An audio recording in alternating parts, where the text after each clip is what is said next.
Okay, this lesson is called wrong-mindedness. Gene, can you tell me a little bit about wrong-mindedness? I can tell you everything. It's the exact opposite of right-mindedness. What else you want to know, Jeff? What's right-mindedness? The exact opposite. All right, I will come. Let's see. Wrong-mindedness to me is anything that hurts inside, is an attack, is a slight, we all know what that means, that little twinge of whatever it is. That's wrong-mindedness, and it doesn't heal. Wrong-mindedness does not heal. It may fix something in form, but it doesn't fix the content. God, that's so profound. Wrong-mindedness just doesn't heal, does it? It No. just never feels quite right. There's never a resolution, is there? There may be a resolution in form, Jeff, but it doesn't last long because guilt starts to rise up again. You know, I wasn't honest with myself, and I didn't reflect that in the outer world. Mm-hmm. So I know it's easy to confuse this idea of wrong-mindedness with the idea that there is right and wrong, you know, and a lot of people will throw a thought system out just because, I'm not going to go along with that because it says there's a right way and a wrong way, you know, and it takes us into the world of our political system, and our judicial system, and what's right and what's wrong, and what's legal and what's not legal. Yeah. I don't think so much as talking about right and wrong in form. It's talking about right and wrong in content, in the level of the mind. Mm-hmm. I mean, what could appear wrong in form could be coming from because it's the most loving thing to do in the moment.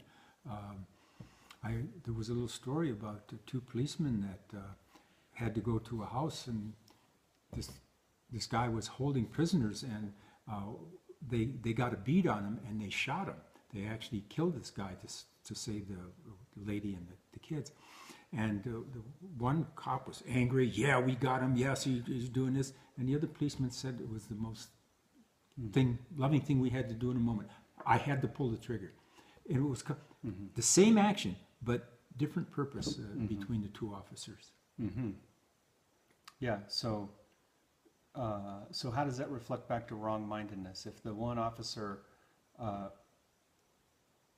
the officer that was angry would have been a reflection of the inner, sort of this inner joy, right?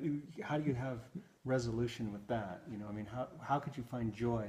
The one that pulled the trigger, but just said he had to do it in the moment because it was the most loving thing in the moment to do, to pull a trigger. And so he was coming from a right-minded perspective. He was coming from a right-minded perspective, where the other officer was coming from anger, and he was Yeah.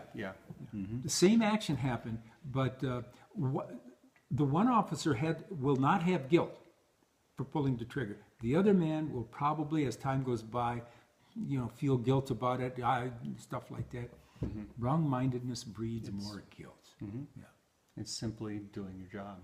It was for the one officer, right? He was doing his job, and that's the best thing. Mm-hmm. I liked it the way he said it. He said, in the moment, he said it was the most loving thing I could do was to pull the trigger, not only for to stop the man from even hurting himself by hurting others, but to set the woman and the two children or whatever was free. Mm-hmm.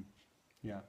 And so these ideas of wrong-mindedness and right-mindedness is terminology also from A Course in Miracles that helps us realize. It gives a little deeper meaning and understanding to why there are no neutral thoughts. Mm-hmm. Every thought I have is either wrong-minded, as an extension of separation, fear, guilt, anxiety. At some form, yes. The tiniest little notion. Correct. Or it's an extension of my reality as a reflection of my loving oneness, as a reflection of heaven. As a reflection of your healed mind. Yes, mm-hmm. Absolutely. Anything else? I think we said enough.